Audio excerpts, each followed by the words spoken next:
Na última semana, um pastor relevante no Brasil falou a respeito da necessidade de atualizarmos as Escrituras. Eu não sei se alguém viu isso, mas isso saiu em várias redes sociais. E ele foi muito enfático na pregação dele, em deixar claro que precisamos atualizar as Escrituras. E logo em seguida, como se não bastasse ele falar disso, ele fala que a Bíblia é insuficiente para as questões contemporâneas. Eu queria só deixar claro para vocês e para quem está assistindo a gente online, eu não sei com quem a gente está falando, a gente nunca tem noção de para quem a gente está falando, mas eu queria deixar claro que não quero dar uma resposta pessoal, eu não desperdiçaria meu tempo de púlpito para isso, de verdade, e nem o tempo de vocês, mas eu quero dar uma resposta a uma agenda, porque existe uma agenda por trás desse tipo de fala. Existe uma agenda que quer relativizar tudo, a nossa fé, o que é família, quer relativizar o que é evangelho, quer relativizar princípios que são imutáveis, são inquestionáveis, eles não precisam ser atualizados. Uma das frases que mais foi compartilhada nessa semana é uma frase do Billy Graham, que ele diz que a Bíblia ela é mais atual do que o jornal de amanhã. A Bíblia fala de questões que a gente ainda não consegue decifrar. A Bíblia fala de mistérios que os cientistas foram descobrindo ao longo dos séculos. A Bíblia fala de algumas questões, como lá em Jó, por exemplo, que dezenas das perguntas que Deus faz para Jó, os cientistas não conseguem responder até hoje. A Bíblia fala de coisas que naquela época eram atuais e como vão ser até o fim dos tempos. A palavra de Deus, ela não muda. Tem uma citação em que o próprio Deus diz, olha, todas as coisas podem mudar, podem passar, mas as minhas palavras não passarão, diz o Senhor. E eu sei que pode parecer que a pregação de hoje vai ser pesada, e para quem não quer caminhar debaixo da luz, talvez seja, mas para a gente que é apaixonado por Jesus e quer entender o que Ele quer de nós, eu tenho certeza que a gente vai terminar essa mensagem ainda mais incendiado por Ele. Você está comigo? Diga amém. E por isso eu queria pedir pelo menos 50 incendiários junto comigo aqui, de verdade, cada voluntário apaixonado e cada pessoa do time conectado junto. Sabe, eu não quero gastar tempo falando sobre isso, mas eu confesso que por vezes eu escrevi e apaguei esse sermão, mas eu tenho uma responsabilidade como líder dessa comunidade de fé, porque alguém pode estar ouvindo algo completamente deturpado a respeito da palavra e de quem Jesus é e acreditar que isso faz sentido. Heresias sempre fazem sentido se a gente analisa pela perspectiva da lógica, porque uma heresia é um conjunto de verdades com algumas mentiras. Então, se eu falasse para vocês uma mentira, que ela é muito descarada, fica fácil da gente identificar. O problema é quando eu falo verdades com algumas pequenas mentiras. Isso é muito sutil e sem perceber a gente abraça, achando que de fato faz sentido. Eu acho que o grande problema da nossa geração, e eu fico triste em ver que não diz respeito só a jovens pregadores empolgados, mas pessoas maduras na fé, é que às vezes a gente está mais preocupado em lacrar com novas revelações do que em ser temente aquilo que Deus já falou desde o princípio.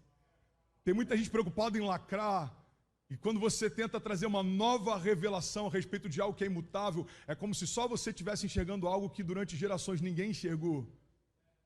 E é sobre isso que eu quero falar nessa manhã, sobre o Evangelho. Sabe, é interessante porque falamos da necessidade de atualizar as Escrituras para se adaptar aos tempos modernos. Nada mais é do que deformarmos o Evangelho para ele caber dentro de uma plataforma de militância. Hoje tudo que a gente fala parte do pressuposto de que tem que ser politicamente correto. Então daqui a pouco a gente vai ver movimentos veganos reclamando o fato de Deus não ter aceito a oferta. Quando a gente fala de Caim e Abel, ele aceita a oferta de carne e gordura e ele rejeita a oferta de legumes e verduras. A gente está chegando num ponto tão crítico que a gente não pode falar sobre sexualidade a respeito da luz da Bíblia, porque isso vai ferir alguma militância. A gente não pode falar de sacerdócio a respeito da luz da Bíblia, porque isso vai ferir alguma militância. A grande verdade é que a gente precisa, em tempos modernos, entender quem a gente preocupa em agradar e quem a gente preocupa em nos combater. Desculpa, mas eu prefiro ser perseguido por falar a verdade do Evangelho do que ser aceito em meio a militâncias sociais. Faz sentido? Então a minha preocupação é que tipo de evangelho a Ceci vai ouvir daqui a 15 anos se nós não combatermos coisas tão sutis como essa se levantando no nosso meio hoje. Que tipo de evangelho o Benício vai pregar daqui a alguns anos? Se isso fizer parte da construção da cosmovisão de toda uma geração. Eu já preguei sobre isso há 2 anos atrás, talvez eu tenha falado sobre isso aqui no início da igreja, mas eu quero lembrar para talvez quem nunca tenha ouvido. A forma como a gente enxerga o inferno hoje, esteticamente falando, o inferno com o diabo vermelho, com uma cauda, a forma como a gente enxerga essa estética foi construída a partir da visão de um homem. Existe um livro chamado A Divina Comédia de Dante, que foi escrito há séculos atrás, e o autor falava a respeito da viagem de um personagem pelo inferno, e ele falava inclusive a respeito do purgatório, algo que tempos depois foi assimilado por uma religião cristã. O que eu quero compartilhar com vocês é que a forma como a nossa geração e gerações antes da nossa enxergam o inferno foi construída por conta de um livro que alguém escreveu. E talvez você vai dizer, André, mas o que isso tem a ver com a minha jornada de fé? A gente tem que partir de um pressuposto. Se a forma como enxergamos o inferno foi desenhada pela imaginação de alguém, quem garante que a forma como nós enxergamos Jesus e os céus também não foi? Movimentos durante gerações tentaram reescrever a história e dizer como Deus é, como Jesus é e como as coisas são. É por isso que você pode ter visto, ou quem sabe até tem na tua casa, um quadro de um Jesus loiro, de olhos azuis, quando na verdade não tem nada a ver com quem Jesus era. Jesus tinha uma pele marcada pelo sol, a origem genética dele não tinha nada a ver com a origem europeia dos pintores que pintaram a respeito dele séculos depois. Então o que a gente precisa entender é que a gente pode estar em busca de um Jesus evangélico, ou um Jesus católico, ou um Jesus fabricado, ou pior, um Jesus militante que é tão deformado por abraçar cada uma dessas verdades que acabou se tornando verdade nenhuma. Paulo diz que ou vivemos pela lei ou pela graça, porque se misturamos a lei com a graça é como lei nenhuma e como graça nenhuma. Então a gente tem que entender que tipo de Jesus nós estamos buscando, o Jesus evangélico ou o Jesus bíblico, histórico. Porque o Jesus bíblico, ele não era alguém rebelde, tanto que ele diz, de quem é a imagem que está na moeda? É de César, então dá a César o que é de César, e dê a Deus o que é de Deus. É necessário que se pague impostos? Vamos pagar impostos. Ele não levantou uma rebelião para que não pagassem impostos contra o Estado, mas quando eram questões de princípios do reino, ele também não negociava. Então, caminharmos debaixo da revelação desse Jesus histórico significa nós não negligenciarmos princípios eternos. Não significa a gente ser um rebelde sem causa, mas também significa a gente não se curvar àquilo que não é certo, só porque agora é socialmente aceito. Banheiros de gênero em escolas, no Brasil, a nossa filha estava estudando, e eu sei que o que eu vou falar pode acabar repercutindo de uma forma negativa, mas eu preciso zelar mais pelo aquilo que a gente está construindo como comunidade de fé, do que com a preocupação com alguns poucos ou muitos haters na internet. Eu não tenho nada contra a questão da sua opção de gênero, mas eu tenho tudo contra o fato de termos que deformar o que nós cremos como evangelho, a ponto disso se adaptar àquilo que você crê como sexualidade. Então, eu não estou militando contra a tua escolha sexual. Não queira tornar o meu Jesus de acordo com a tua escolha sexual também.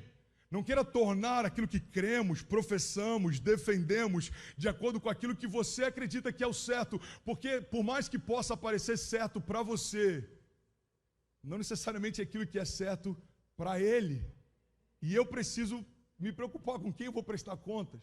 Falar da necessidade de atualizarmos a Escritura é algo que é inaceitável, é vergonhoso, é desprezível, mas não é novo. É escandaloso, é ridículo, mas não é novo.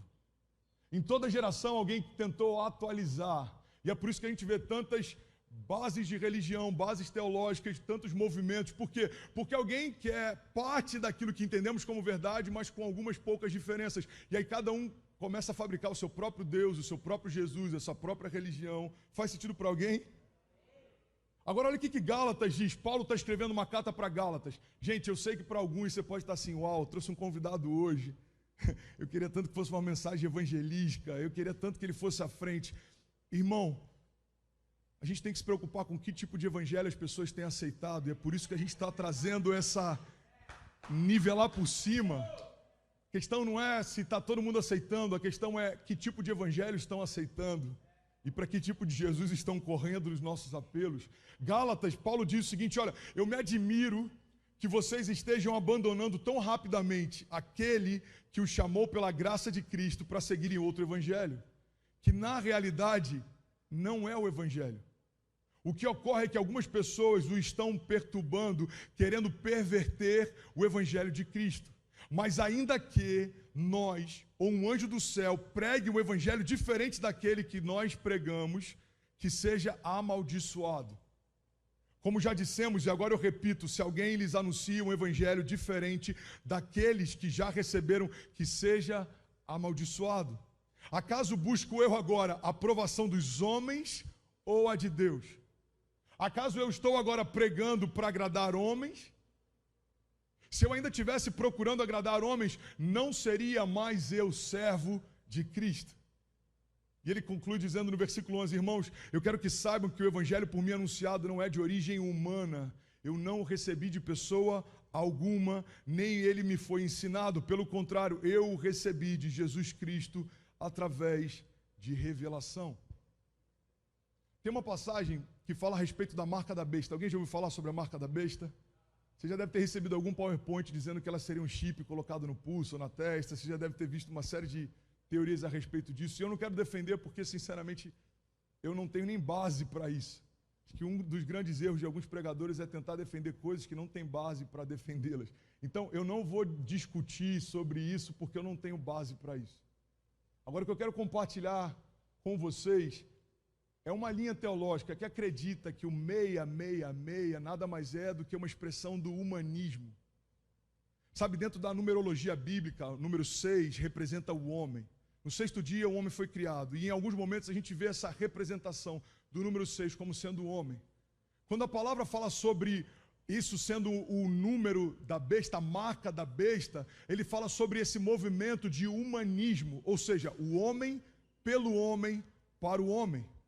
Irmão, o problema do humanismo nada mais é porque a gente pegar um homem como sendo o caminho que leva para ele mesmo como sendo o destino. Você quer um símbolo claro do humanismo? A gente quer adaptar a religião e a fé para algo que não confronte o nosso pecado. A gente quer adaptar o gênero para algo que não confronte os nossos desejos e prazeres. A gente quer adaptar tudo de acordo com aquilo que a gente acha que é certo. O humanismo nada mais é do que tirarmos Deus do centro da construção da nossa história e colocarmos a nós mesmos. E sem perceber, a gente começa a relativizar tudo, inclusive a cruz. Eu falei sobre isso alguns dias atrás. Tem uma citação do Francis Chan, que ele fala que a gente está entendendo que carregar a nossa cruz nos tempos modernos significa pagar as nossas contas, continuar indo às nossas comunidades de fé no final de semana, mesmo enfrentando alguns problemas ao longo dela. Significa enfrentarmos problemas como perdemos o emprego ou temos dificuldades financeiras. E ele conclui dizendo, irmãos, todos esses problemas, qualquer homem debaixo dos céus enfrenta. Isso não significa carregar a sua cruz, isso significa a vida real. Todo mundo enfrenta isso. Quando a palavra fala sobre carregar a nossa cruz, significa sobre nós entendermos que fomos chamados para algo que é eterno. E a glória daquilo que estamos construindo com Deus pesa mais do que tudo aquilo que nós poderíamos construir por nossas próprias mãos. Paulo chega ao ponto de dizer, olha, depois que eu tive a revelação de quem Jesus é, eu considero como esterco tudo aquilo que antes eu desejava. Então, carregar a nossa cruz significa, Deus, eu quero me gastar e deixar ser gasto para construir algo que tenha uma recompensa eterna. Eu não quero me satisfazer em fazer parte de uma igreja evangélica, eu quero me tornar como Cristo. Eu não quero me satisfazer em dar uma taxa evangélica através de uma oferta no domingo. Eu quero servir a construção de algo que seja maior do que eu. Eu quero viver por algo maior, eu quero servir por algo maior. Uma vez um repórter, quando estava no meio de um leprosário, foi perguntar para a Madre Teresa de Calcutá. A pergunta dele foi incrível e a resposta dela foi ainda melhor. Ele perguntou, cara, como é que você consegue fazer isso? Eu não faria isso nem por $1 milhão. E a resposta dela foi, eu também não.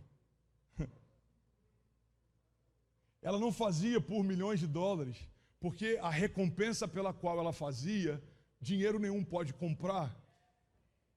E é por isso que eu acredito, irmão, Tem uma frase, eu não lembro do autor, ele diz, tem 3 coisas impressionantes que a gente vai ver quando chegar no céu. A primeira é encontrar lá pessoas que a gente não imaginou que encontraria. A segunda é não encontrar lá pessoas que a gente tinha certeza que encontraria. E a terceira coisa impressionante, quando eu chegar no céu, ele diz, é perceber que eu mesmo cheguei lá. A gente vai se assustar, irmão, em ver que muitos líderes religiosos não estarão e que muitas pessoas simples, que não têm base em várias coisas, estarão. Por quê? Porque servem a um Deus vivo e através de princípios. Não tem a ver com a eloquência, não tem a ver com o teu lastro, não tem a ver com o teu sobrenome, irmão, tem a ver com o teu coração puro e mãos limpas diante dele. E é sobre isso que eu quero falar nessa manhã. No tempo que a gente está vivendo, tudo foi relativizado. O seu gênero, você escolhe depois que for maduro. Aborto, você decide. Evangelho, você escolhe do teu gosto. A gente relativizou tudo. Eu falei sobre isso há 2 semanas atrás e é engraçado porque metade dessa mensagem eu já tinha preparado para pregar na série A Terra do Nunca. E eu queria falar sobre maturidade. A mensagem seria: maturidade significa entender que eu não posso diminuir o evangelho para que ele caiba no meu lifestyle, mas eu preciso entender que o evangelho vai me elevar para que eu ande à altura de quem Deus é.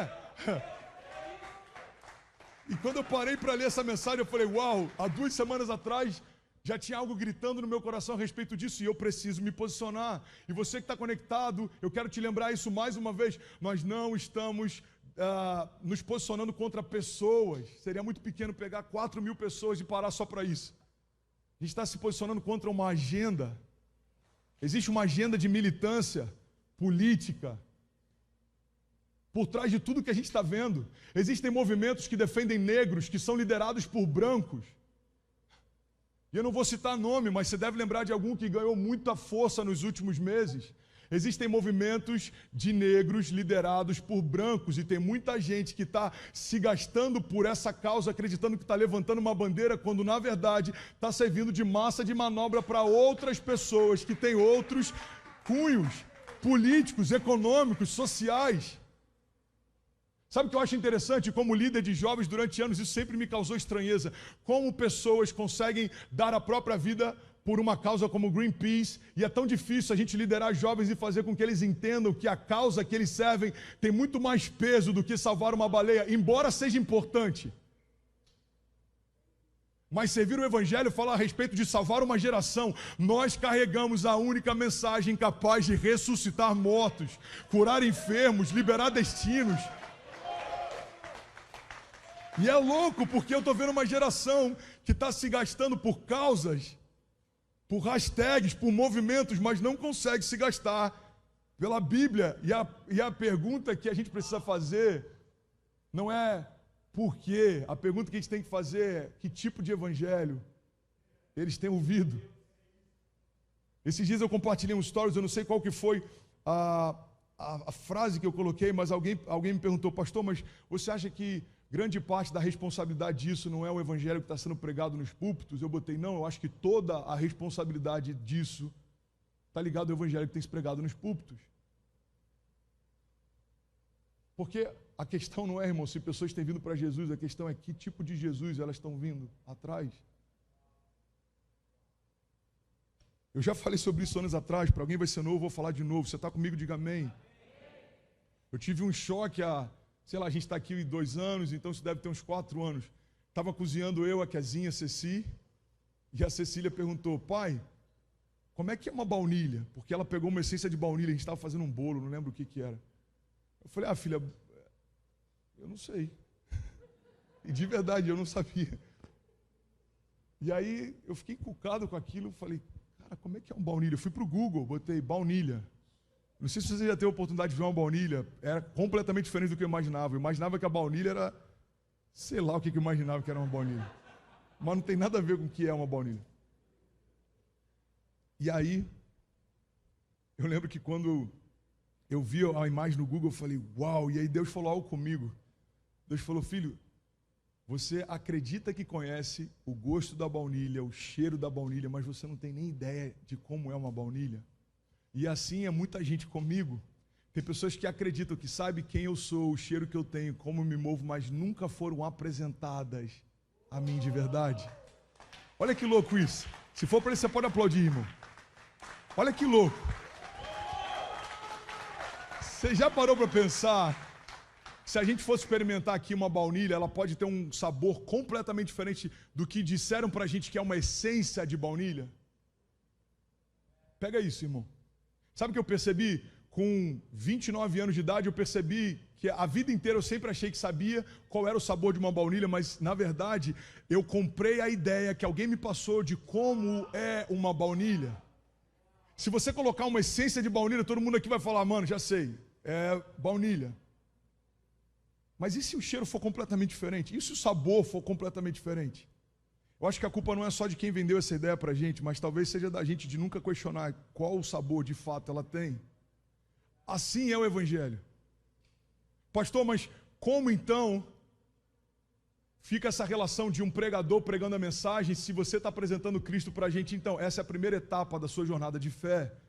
Mas a partir do momento que Cristo foi apresentado para a gente precisa começar a ter as nossas próprias revelações de quem Cristo é. Não existe mais um intermediário entre Deus e a criação. Todos nós temos livre acesso à presença dEle. Sabe, na antiga aliança, quando o homem queria ver a Deus, isso era impossível, porque a glória de Deus fulminava a criação. Moisés fala, eu quero só te ver. Ele fala, não posso. Então vai para trás da rocha, eu vou passar pela fenda rapidinho. Por quê? Porque a glória de Deus, ela não podia ter contato com o pecado da criação. Mas graças a Deus que estamos debaixo de uma nova aliança. E Deus não só se revela para nós, como flui através de nós. Então você não precisa ter uma versão de uma essência artificial de quem Ele é. Ele quer se revelar para você hoje. Você está comigo? Diga amém. Pastor, mas será que a gente não precisa atualizar as Escrituras porque os tempos mudaram? Não, não precisa. Romanos 12 diz, não se amoldem ao padrão desse mundo, mas transformem-se pela renovação da sua mente, para que aí então, olha só, é um pré-requisito, para que aí então possam experimentar qual é a boa, agradável e perfeita vontade de Deus. A gente não pode flexibilizar, a gente não pode relativizar, a gente não pode diminuir, a gente não pode alterar, a gente não pode atualizar, a gente não pode diluir, irmão. Não podemos diluir a mensagem do Evangelho para que mais pessoas bebam. Que adianta mais gente bebendo de algo que não tem mais poder para curar? Eu estou com dor de cabeça. Toma então tantas gotas de sei lá o quê. O que estão para dor de cabeça? Me ajuda aí, Marcinho. Hã? Motrin? Dorflex, ok. Aí você fala, bom, só que está todo mundo com dor de cabeça, então o que faz? Então pega essas dois comprimidos que para mim seriam suficientes e dilui para todo o auditório. É isso que a gente está fazendo. A gente pega algo que é puro, intenso, imutável, perfeito, e a gente quer diluir para que todo mundo beba. Qual o problema? Está todo mundo do mesmo jeito. A igreja evangélica cresceu nos últimos anos.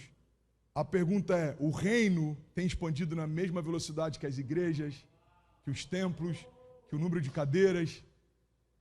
Eu lembro que há anos atrás eu fui numa entrevista de rádio e o radialista ele perguntou assim, cara, a igreja evangélica está crescendo muito, né? A gente vê que o mercado gospel expandiu. Eu falei, no momento que a gente puder medir o crescimento da igreja pelo crescimento do mercado gospel, a gente precisa fechar as portas. Porque se for falar de mercado gospel, a gente entra em outro parênteses aqui que dava pano para manga. Eu não quero ficar chovendo no molhado e falando no óbvio, mas todo mundo aqui já sabe que tem músicas que não são cristãs, que carregam mais princípios cristãos do que muitos louvores gospel. Todo mundo já está atualizado nessa parte. Ok, eu acho que isso poderia ser atualizado. A gente precisa atualizar a cultura como comunidade de fé e não a escritura. Eu preciso atualizar algumas questões que são práticas e mudam de tempos em tempos, mas sabe o que eu acho interessante? O Evangelho, ele sempre foi desconstrução. Gente, faz sentido para alguém que eu estou pregando? Você me dá mais 10 minutos? Eu sei que pode parecer incômodo, mas a gente precisa falar disso hoje. Senão a gente vai ter que falar dos problemas por não ter falado disso daqui a alguns anos. O Evangelho sempre foi disruptivo. O Evangelho sempre foi para gerar confronto. Ele gera confronto em todos os aspectos. Você quer um exemplo? A santidade de Deus confronta o nosso pecado. A graça de Deus confronta a hipocrisia da religião. O escândalo da graça de Deus, a ponto de um Deus que tem toda a glória, se despir dela para salvar a criação que ele mesmo gerou, isso também foi escândalo para os religiosos. Ou seja, sobre qualquer aspecto, o evangelho precisa causar uma mudança de rota. Ele é disruptivo. E se ele não mudar alguma coisa em nós, se ele não nos confrontar, se ele não gerar incômodo, não é o evangelho que a gente está ouvindo, ou algo parecido com isso. O evangelho, ele confronta o nosso caráter. Eu lembro que antes de eu ser consagrado a diácono, eu lembro que para mim foi tipo, uau, eu vou ser consagrado a diácono. Eu lembro do temor que me envolveu. Eu fui numa loja lá em Cabo Frio e eu falei, qual que é o uniforme que a gente usava para servir? Era blusa social branca, gravata vermelha e calça social preta. Você deve ter me imaginado já vestindo essa roupa.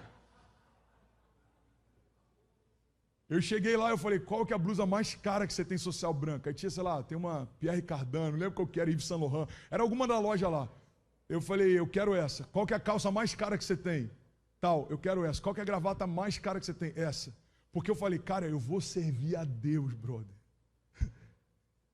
Eu tenho que botar a melhor roupa, porque eu posso estar servindo pela última vez. Eu lembro que eu só chorava na minha consagração, meus pais estavam lá, o pastor derramando óleo sobre a minha cabeça. Eu lembro do zelo que era, tipo, eu de alguma forma vou servir a Deus, eu vou servir a ceia para os irmãos, eu vou participar das reuniões de liderança, eu vou ouvir o que o pastor sonha para a igreja em primeira mão. Aquele temor me consumia.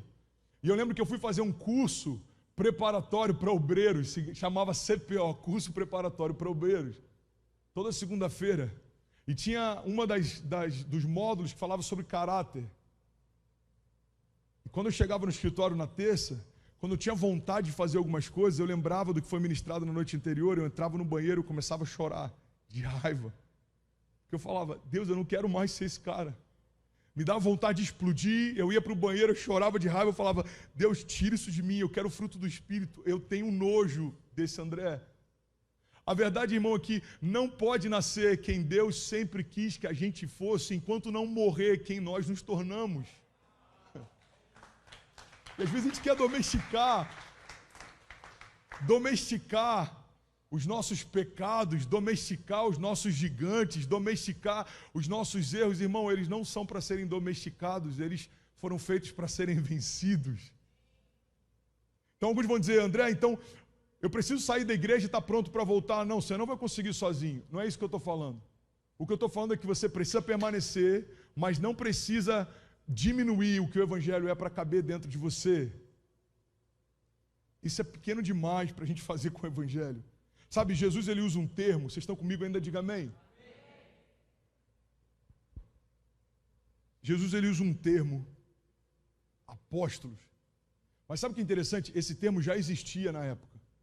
Jesus, ele intencionalmente utiliza alguns termos que já existiam na época, e é como se ele desse uma nova roupagem para eles. Talvez Jesus tenha atualizado alguns termos, ok? E aí ele fala, olha, vocês são como apóstolos. O que é o ministério apostólico? A Roma tinha apóstolos que eram enviados para alguns lugares antes de Roma chegar lá e dominar aquele lugar.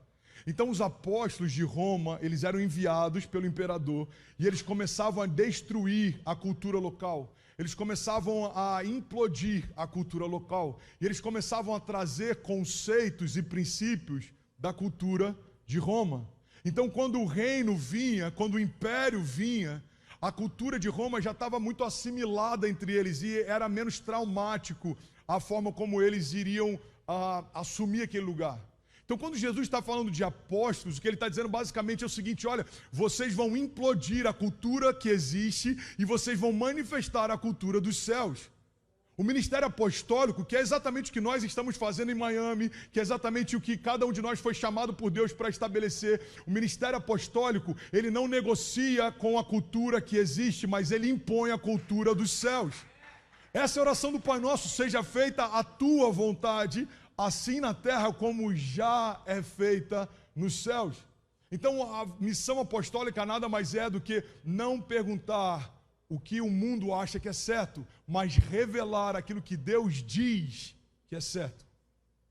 Como que a gente vai alterar isso? Confrontando? Não. Manifestando. Porque se você chegar para alguém que discorda de você e confrontá-lo, você não vai ganhar ele. Você só vai ficar cada vez mais distante. E é isso que a religião fez por muito tempo. Por não concordar, confrontou, afastou, repeliu. Irmão, a gente precisa entender, e eu estou quase concluindo aqui, que o chamado que Deus tem para nós é para que nós sejamos a manifestação plena daquilo que pregamos.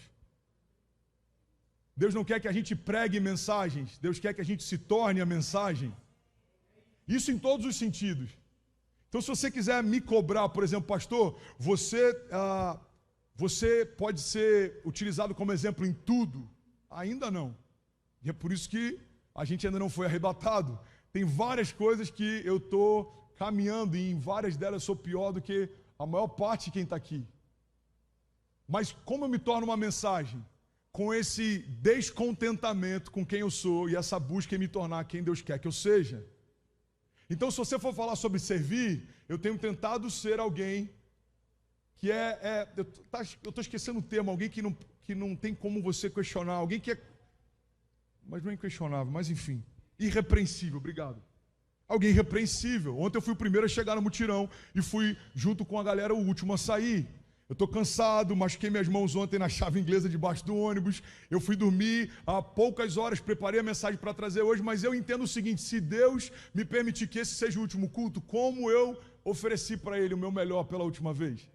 Então eu vou chegar em casa, Cecília precisa de atenção, Kezinha quer atenção, Benício quer atenção. Então eu tenho que ser o melhor pai dentro daquilo que eu posso, que eu consigo. E eu tenho que prover para a minha casa. E eu tenho que ser fiel às Escrituras. E eu tenho que ser liberal e generoso com as minhas ofertas. São princípios que Deus me convidou a fazer e eu não posso ministrá-los para você se eu não desejar vivê-los também. Faz sentido? Diga amém. Então quando o Evangelho nos convida a se tornar a mensagem, não tem a ver com sermos bons em discursos ou sermos eloquentes em palavras. E é por isso que tem muita gente sendo levada por enganos, inclusive da atualização, porque o discurso faz sentido, as palavras são eloquentes, a base cultural e os diplomas que algumas dessas pessoas carregam dão para eles um peso e um ar de intelectualidade. Mas eu tenho um pé atrás com todo intelectual que questiona algo que é tão simples de entender. Porque se Jesus quisesse intelectualizar a palavra, crianças não entenderiam e desejariam andar perto dele. Se Jesus quisesse hipermeabilizar o Evangelho, pecadores não desejariam estar perto dele. Jesus sempre foi extremamente acessível, mas ele não mudou quem ele era por conta de quem estava perto dele. Judas traz Jesus, eu estou sendo bem rápido e objetivo para a gente finalizar. Alguém está recebendo? Diga amém. Judas traz Jesus. Ele acaba de entregar Jesus para os soldados, e os soldados dizem, isso eu acho poderoso, essa chave. Jesus, ele tem essa graça de tornar quem anda perto dele parecido com ele, a ponto dos soldados não saberem quem era Jesus e quem eram os discípulos. Então ele fala, olha, a gente não sabe quem ele é, porque todo mundo que anda perto dele se torna parecido com ele. Como é que você pode apontar ele para a gente? Judas fala, já sei, eu vou dar um beijo nele. Aquele a quem eu beijar, esse é Jesus. Eles falam, tá bom, combinado. Quando Judas chega, Jesus sabe a sentença que Judas está trazendo. Mas você sabe como que Jesus recebe Judas? Chamando de amigo. Amigo, com um beijo você trai o Filho do Homem. O que a gente aprende com Jesus, até inclusive momentos antes da sua morte, é que a falta de caráter de Judas não mudou o caráter de Jesus. A falta de santidade de quem rodeava Jesus não alterou a santidade de Jesus. Semana passada eu pontuei sobre isso. Naquela época, por isso que Jesus era uma falha no sistema, ele era disruptivo. Naquela época, um sacerdote não andava próximo de algo morto e muito menos tocava em algo morto, porque eles acreditavam que quando você toca em algo impuro, você se torna impuro também. Jesus, ele muda essa lógica. Ele chega diante daquela menina morta, coloca as mãos sobre ela e ela ressuscita. Ele chega próximo de Lázaro, chama para fora e ele vai, porque Jesus está estabelecendo um princípio. E aí que caminha a relação entre a santidade de Deus e a forma como ele afeta todos os lugares por onde chega. Esse princípio é, eu não me torno o que eu toquei, mas aquilo que eu toquei se torna quem eu sou. Isso é Evangelho. O Evangelho pode entrar em qualquer lugar, porque os lugares que são tocados pelo autor da vida se tornam vivos também. O Evangelho não faz acepção de cor, de escolha, inclusive sexual, porque se você se abre para a verdade do Evangelho, ela transforma radicalmente quem você é. O grande problema, e eu estava me arrumando hoje pensando nessa loucura, nessa analogia. Vocês estão comigo ainda? Olha que louco. Nos dias de hoje, se a gente visse Jesus crucificado, existiriam tantas frentes militantes para impedir o sacrifício. Alguns iriam impedir porque ele estava nu ou seminu, e aquilo ali é um atentado ao pudor. Alguns iriam impedir porque pode ser um ataque de raças. Alguns iriam tentar impedir por uma série de outros fatores. A grande verdade é que o sacrifício de Jesus seria limitado hoje por conta de militâncias, seria limitado por conta de militâncias. E sabe o que é interessante? Se dependesse de alguns de nós e do nosso pensamento atualizado hoje, talvez a gente diria: Deus não precisa matar ele. A gente já entendeu o recado. Mas a loucura do Evangelho, pega essa chave, irmão. Não foi Deus poupar Jesus depois que ele estava sofrendo na cruz. A loucura do Evangelho foi Deus ressuscitar Jesus depois que ele morreu na cruz. A base do Evangelho é essa ruptura onde existe uma morte do antigo e a ressurreição para o novo. A base do Evangelho, ela é disruptiva porque precisa morrer quem eu me tornei para que nasça quem Deus sempre quis que eu fosse. A base do Evangelho precisa ter a cruz, porque a ausência da cruz significa ausência de ressurreição. Então tem muita gente que está frustrada porque entendeu algo errado a respeito do Evangelho. O Evangelho não veio para melhorar você. Deus não quer que você se torne uma versão melhorada de quem você é. Deus quer que você se torne uma versão única de quem Ele sempre quis que você fosse. A gente quer só que Ele melhore. Melhorar quem somos é como uma maquiagem. Pode até impressionar a estética de quem vê, mas não muda quem está debaixo daquelas camadas de cores e produtos. A Kezinha pode botar uma base e o rosto ficar mais claro, ela pode botar uma sombra e as pálpebras ficarem de outra cor, mas isso, na verdade, depois que ela passa o demaquilante, a gente percebe que ela continua sendo quem sempre foi. O Evangelho não é estético, o Evangelho é genético. Ele quer transformar escravos em filhos, é mudança, é ruptura, é transformação. Não desejo mais o que eu desejava, não faço mais o que eu fazia, não sou mais quem eu era. Filipenses, Paulo diz aos Filipenses: mas o que para mim antes era lucro, eu passei a considerar como perda, por causa de Cristo. Mais do que isso, eu considero tudo como perda, comparado com a suprema grandeza do conhecimento de Cristo Jesus, meu Senhor, por cuja causa eu perdi todas as coisas. Eu as considero como esterco para poder ganhar a Cristo, ser encontrado nele, não tendo a minha própria justiça que procede da lei, mas que vem mediante a fé em Cristo, a justiça que procede de Deus e se baseia na fé. Irmãos, eu não penso eu mesmo já tenha alcançado isso, mas uma coisa eu faço: esquecendo-me das coisas que ficaram para trás e avançando para aquelas que estão adiante, eu prossigo para o alvo, a fim de ganhar o prêmio do chamado celestial de Deus em Cristo Jesus. Paulo, ele está falando, o instrumental todo pode esperar, pode deixar só o teclado, por favor, eu tenho algumas verdades ainda, eu só preciso de mais 5 minutos, de verdade. Paulo está dizendo: olha, se comparado a, e essa está uma chave, pega isso, irmão. Por que nem sempre a gente consegue entender como sendo lixo aquilo que a gente está construindo? Porque às vezes a gente não está comparando com aquilo que Deus quer construir. Paulo não está dizendo que o que ele fez era esterco. Paulo era um homem sábio, ele dedicou a sua vida para entender os princípios da palavra.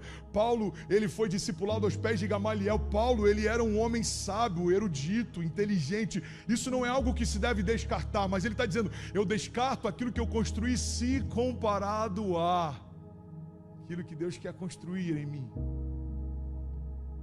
Cara, isso é muito forte. Por que nem sempre conseguimos nos desfazer do que nos tornamos? Porque talvez ainda não entendemos quem Deus quer nos tornar. É tão claro a diferença daquilo que eu sou e aquilo que Deus quer que eu me torne. Irmãos, eu já sonhei tanta coisa, é ridículo. Se eu fosse falar para vocês coisas que eu já sonhei com 10 anos, 12 anos, 15 anos, 17 anos. Esses dias o pastor André falou, eu quero que você dê o testemunho na escola de liderança online que eu estou fazendo. E eu quero que você fale sobre tudo que Deus fez desde que você começou a liderar jovens. E na minha cabeça eu pensei, cara, mas quem sou eu para inspirar líderes através do meu testemunho? Aí ele falou, Fernandes, você está liderando uma igreja num ministério internacional. Fernandes, vocês começaram isso com GC, a igreja está tocando milhares de pessoas toda semana. Essa história precisa ser contada. Às vezes você tem que ouvir de fora para perceber o que Deus está fazendo. E eu falei, uau, eu lembrei daquele zelo em comprar o meu primeiro uniforme para servir como diácono. E aí você vai lembrando como um filme que vai passando na tua cabeça, momentos que você está se dedicando para construir algo, e você vai percebendo que tudo aquilo que um dia você sonhou é como esterco, se comparado àquilo que Deus sempre sonhou para você. Tem um vídeo, eu esqueci o nome agora, mas vocês vão me ajudar a lembrar. Elvis, lembrei. Tem um vídeo do Elvis que ele entra no show. Lembrei disso do nada agora, vai fazer sentido para alguém. Quando entra algo do nada assim, do nada eu recebo uma mensagem. Cara, você falou que era do nada, mas você não tem noção do que Deus fez. Então, quem sabe vai vir um testemunho através disso. Teve um show do Elvis que ele entrou e estava todo mundo gritando, rei, rei, rei. E ele se constrangeu, virou de costas e falou, só há um rei. O nome dele é Jesus. Ele começou a cantar um hino que ele cantava desde criança. Sabe, eu imagino que em algum momento homens como esses foram confrontados com aquilo que já tinham ouvido a respeito do que Deus faria e tudo que estavam construindo. Por que tantos homens de sucesso enfrentando depressão? Por que tantos homens de sucesso tirando a própria vida? Por que tantos bilionários tirando a vida quando se tornam milionários? Por que tantos cantores com crises no casamento não conseguem se manter fiéis a uma só mulher, mesmo sendo linda e tendo filhos lindos e tendo tudo que o dinheiro pode comprar e tendo todo o conforto? Por quê? Porque não existe nada mais vazio do que um sucesso sem propósito. Você pode ter uma casa tão grande a ponto de precisar andar de carrinho elétrico para chegar até o final dela, mas não tem a ver com a dimensão das paredes da casa. Tem pessoas simples, felizes, completas, plenas, porque na sua simplicidade encontraram seu verdadeiro eu. Tem tantos livros que eu poderia citar. O Impostor que Vive em Mim, Brennan Manning é um autor que fala muito sobre isso. Irmão, a gente precisa entender que existem alguns mecanismos de sabotagem que a gente coloca dentro da gente. Tudo que Deus quer fazer é desativar isso e revelar para a gente quem a gente realmente é. Quando Paulo fala, eu considero como esterco, talvez alguns grandes homens vão falar, cara, mas Paulo fabricava tendas. É fácil você falar isso quando o que você tem talvez não tenha tanto valor. Mas a minha pergunta é, das pessoas que mais te inspiram, de verdade, você olha para elas, alguns grandes iconoclastas, pessoas que mudaram a história, o que inspira você em relação a ela não é o que elas construíram de valor, mas a mensagem que elas se tornaram. Se a gente colocar a música da Vitória do Ayrton Senna aqui, algumas pessoas vão se emocionar. Eu lembro até hoje o dia que ele morreu, talvez todo mundo aqui lembre. Eu não sei quantos carros ele tinha, eu não sei quais as casas que ele tinha, eu não tenho a menor ideia do patrimônio dele. Mas a mensagem dele era, a gente não vai desistir, porque a gente é brasileiro e não desiste nunca. Você percebe que são mensagens? Homens se tornaram mensagens. Martin Luther King, I have a dream. E toda uma geração passou a sonhar o sonho de um homem, que na verdade nunca foi dele. Era o sonho de Deus, ele só compartilhou. Você percebe isso? Silvio Santos, alguns aqui talvez gostem, outros amem. Eu sou apaixonado pela história e pelo que ele representa. Alguém que era um vendedor no meio da rua se tornou dono de uma emissora. Ele disse uma vez, porque as televisões não me davam espaço, eu criei uma. Ele é uma mensagem. E tantos outros se tornaram uma mensagem. E o que Deus está dizendo para a gente é, ei, eu quero que você se torne uma mensagem também. Eu quero que você se torne. Talvez alguns vão dizer, mas eu não vou tocar milhares de pessoas, mas certamente você vai tocar os seus filhos. Você já é uma mensagem para os seus filhos. Você já é uma mensagem para a sua comunidade, para o seu ciclo social. Você já é uma mensagem para quem carrega perto. Você já é uma mensagem. Uma das coisas que nessa pregação foi compartilhada é que são cartas ao novo mundo. Eu queria finalizar dizendo que nós não somos cartas para um novo mundo. Nós somos novas cartas para um velho mundo. Os pecados sempre são os mesmos. Sodoma e Gomorra não começou hoje. Você vê o pecado de Sansão, você vê a religião e a hipocrisia, você vê a corrupção, você vê a Babilônia, o Egito, irmão. Não são pecados novos, não são problemas novos, não são afrontas novas. A fornalha ardente, a forma como pessoas se rebelavam contra o Deus vivo, nada disso é novo. Então não é necessário cartas para o novo mundo, mas novas cartas para um velho mundo. Paulo diz, olha, vocês são como cartas. 2 Coríntios 3:2 ele diz, vocês são a nossa carta, escrita em nosso coração, conhecida e lida por todos. Vocês demonstram que são uma carta de Cristo, resultado do nosso ministério, escrita não com tinta, mas com o Espírito do Deus vivo, não em tábuas de pedra, mas em tábuas de corações humanos. Tal é a confiança que temos diante de Deus por meio de Cristo. Não que possamos reivindicar qualquer coisa com base nos nossos próprios méritos, mas a nossa capacidade vem de Deus. Ele nos capacitou para sermos ministros de uma nova aliança, não da letra, mas do Espírito. Pois a letra mata, mas o Espírito vivifica. Isso é uma carta viva, irmão, passeando por Miami. Isso é uma carta viva, passeando pela Flórida. Pega essa chave. Isso é uma carta viva, passeando pelas nações. Mas antes de você sair de casa e passear pelas ruas, você está passeando na sala da tua casa. Seus filhos estão te lendo, tua família está te lendo. Sabe, um princípio básico de toda carta que a gente precisa entender e considerar: as cartas, elas não falam. As cartas precisam ser lidas. Eu nunca recebi uma carta da FPL falando, olha, se você não pagar até amanhã, a gente vai cortar a sua luz. Uma carta nunca falou comigo. Você precisa abri-la, você precisa ler. Quando Paulo está dizendo, vocês são cartas, ele está dizendo, pare de falar e deixe as pessoas lerem você. John Stott diz, olha, o motivo pelo qual o nosso evangelho fracassa muitas vezes é porque não parecemos com Cristo que professamos. Paulo está dizendo, deixa o mundo ler você. Você é a Bíblia que o mundo lê. Você é a Bíblia que o mundo lê. A gente fala para todo mundo, Jesus é suficiente. As pessoas não acreditam no que você fala. As pessoas acreditam no que você vive. Quando pessoas veem a gente em paz, mesmo em meio a crises, isso gera um bug na mente de muita gente. Eu lembro que quando eu estava internado, pessoas iam me visitar. Eu fiquei 35 dias internado. Alguns iam me visitar e quando chegavam lá, mano, mas você está bem? Você está feliz? Você está... Eu falei, eu prego sobre fé. Você queria que eu vivesse como quando a doença chegou na minha casa? É fácil falar de um Deus que cura doenças. O problema é quando a doença é com a gente. É fácil falar para os nossos amigos que Jesus é o caminho. O problema é quando é a gente que está perdido. Então eles não vão acreditar quando você diz que Jesus é o caminho. O que eles vão ser impactados é quando eles perceberem, irmão, ele encontrou o caminho. Esse cara está diferente. O mundo não vai acreditar quando a gente falar que existe uma paz que excede todo o entendimento, até que essa paz transforme os nossos dias.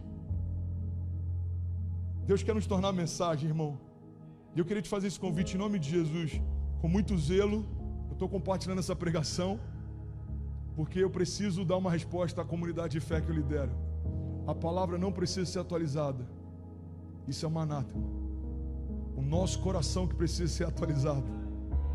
O Evangelho tira um coração de carne, de pedra, coloca um coração de carne. Ele transforma a nossa mente. Ele diz, olha, vocês precisam ser renovados pela transformação do vosso entendimento, para que aí então possam experimentar qual é a boa, perfeita e agradável vontade de Deus. Irmão, o Evangelho é quem atualiza a criação, não a criação que atualiza o Evangelho. A gente tem que partir desse pressuposto. O Criador define, a criação só descobre.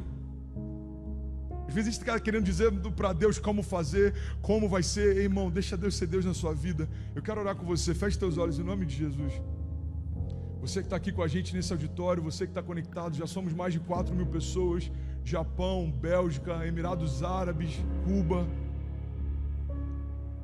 Feche teus olhos em nome de Jesus. Pai, nós oramos debaixo desse ambiente de temor, Pai.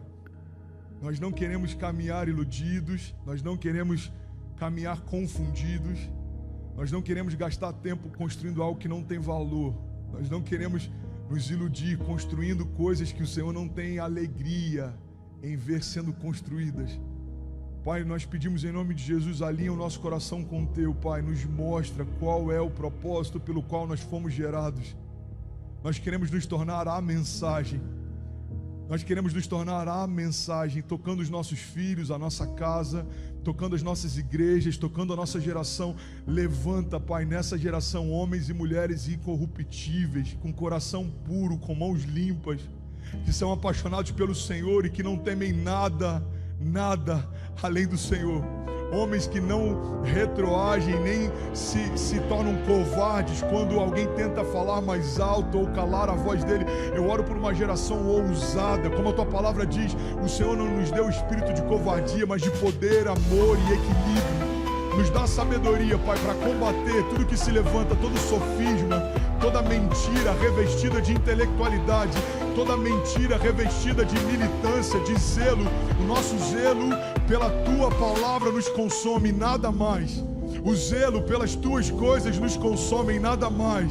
Levanta homens e mulheres sábios, dá sabedoria àqueles que pedem, como a Tua palavra diz, aqueles que pedem, o Senhor dá sabedoria livremente. Dá sabedoria a homens e mulheres, a líderes, para falarem, para articularem, para construírem uma agenda dos céus que impacta a terra. Nós declaramos em nome de Jesus falida toda agenda e toda militância que tenta destruir princípios da igreja, da família, princípios em relação a quem o Senhor é, o que o Senhor deseja de nós. Nós declaramos os nossos filhos guardados, os pés deles guardados para que sequer tropecem em pedra alguma. O Senhor guardando os nossos filhos, guarda essa geração, Pai. Toda geração que se levantou, o inferno tentou abater antes deles se posicionarem. Nós declaramos os nossos filhos não, a nossa casa não, a nossa família não, hoje não. Nós declaramos em nome de Jesus, Pai, o Teu sangue é suficiente para nos cobrir, para nos guardar, para nos lavar, para nos santificar. Nada precisa ser acrescentado. Nós declaramos, Jesus, nada precisa ser removido.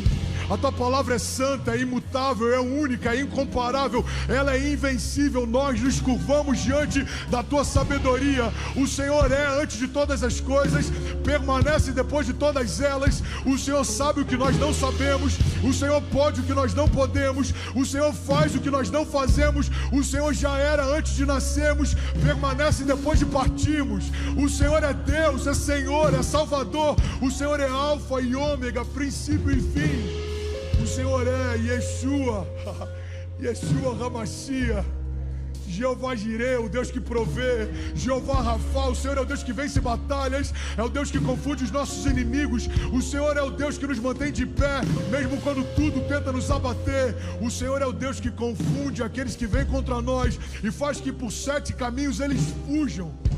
O Senhor é refúgio e fortaleza, socorro presente na hora da angústia. O Senhor é o nosso oásis em meio ao deserto. O Senhor é a nossa carta de alforria em meio à escravidão. O Senhor é um grito de liberdade que ecoou desde o inferno há anos atrás, quando o Senhor disse: vem para fora. Nós fomos, nós aceitamos esse convite. Cada homem e mulher de pé hoje, Pai, é porque em algum momento o Senhor nos chamou para fora e nós aceitamos esse convite. Nós amamos porque o Senhor nos amou primeiro. Nós temos fé porque o Senhor tem nos acrescentado. Tudo que temos é Teu. O fôlego que carregamos, o Senhor quem deu. O dinheiro que nós temos, o Senhor nos permitiu conquistar. Em alguns momentos o Senhor mesmo nos deu, mesmo sem conquistarmos. Nós estamos de pé porque o Senhor nos mantém assim. A Tua misericórdia é o motivo de não sermos consumidos. Nós não tínhamos nada de bom para apresentar, mas o Senhor entregou o Seu melhor para que nós nos tornássemos um contigo. O Senhor nos amou de tal maneira que entregou o Seu único Filho para que nós não perecêssemos, mas fôssemos salvos. Por isso nós declaramos, Jesus, nós declaramos, nós chamamos, nós Te desejamos. O Senhor é maravilhoso conselheiro, nós reconhecemos isso. Deus forte, Pai da eternidade, príncipe da paz. Toma o lugar central da nossa casa, Jesus. Toma o lugar central da nossa igreja. Toma o lugar central na construção dos nossos dias, na construção da nossa história. Toma o lugar, Jesus. Nós oramos agora. Se você crê nisso, ore em concordância. Diga: nós oramos e declaramos todos os altares que construímos mesmo sem perceber. Quebramos todos eles agora. Só há espaço para o Senhor no centro do nosso coração. Todo altar de vaidade, de promiscuidade, toda essência de pecado que tem nos impedido de romper. Pai, tudo aquilo que para nossa carne é bom, mas tem roubado de nós um destino eterno. Tudo aquilo que para os nossos dias parece bom, mas tem roubado de nós o que o Senhor tem preparado, nós rejeitamos agora.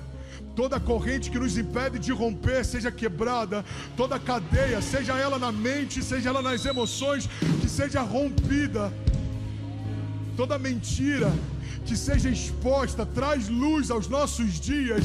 O Senhor é lâmpada para os nossos pés, é luz para o nosso caminho. Revela-nos, Deus, a tua vontade.